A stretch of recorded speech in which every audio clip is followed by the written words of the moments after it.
کسی گاؤں میں ایک درزی رہتا تھا جس کے کپڑے کی سلائی کی دکان تھی۔ اسی گاؤں میں ایک ہاتھی بھی رہتا تھا۔ جب ہاتھی بازار سے گزرتا تو دکان والے اس کو کچھ نہ کچھ دیتے۔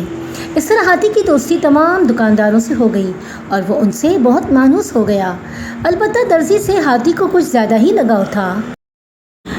ہاتھی جب بھی درزی کی دکان کے آگے کھڑا ہوتا اور اپنی سونڈ دکان کی طرف بڑھاتا تو درزی اس کی سونڈ میں کبھی مٹھائی، پھل، گنا وغیرہ رکھ دیتا اور ہاتھی اس کو شکرگزار نظروں سے دیکھتا ہوا آگے بڑھ جاتا۔ ایک روز معمول کے مطابق ہاتھی درزی کی دکان پر پہنچا اور اپنی سونڈ کو آگے بڑھایا، لیکن درزی اس روز بہت غصے میں تھا، لہٰذا ہاتھی کو کچھ کھلانے پلانے کی بجائے ایک سوئی اس کی سونڈ میں چبھو دی۔ بیچارہ ہاتھی تکلیف کی شدت سے رونے لگا اور خاموشی سے چلا گیا۔ چلتے چلتے ایک جھیل کے کنارے پہنچا، نہانے کے بعد ڈھیر سارا پانی پیا اور اپنی سونڈ میں جمع کر لیا۔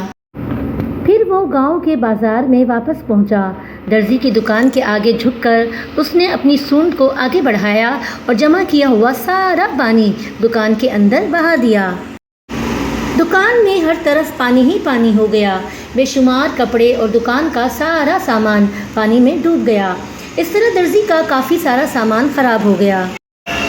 درزی نے ایک بے قصور اور بے زبان جانور کو بلا وجہ تکلیف دی، جس کا بدلہ بے گناہ جانور نے جلد ہی لے لیا۔ درزی کو اپنی حرکت پر بہت ندامت ہوئی اور اس نے آئندہ سے ہاتھی کے ساتھ پیار و محبت سے رہنا شروع کر دیا۔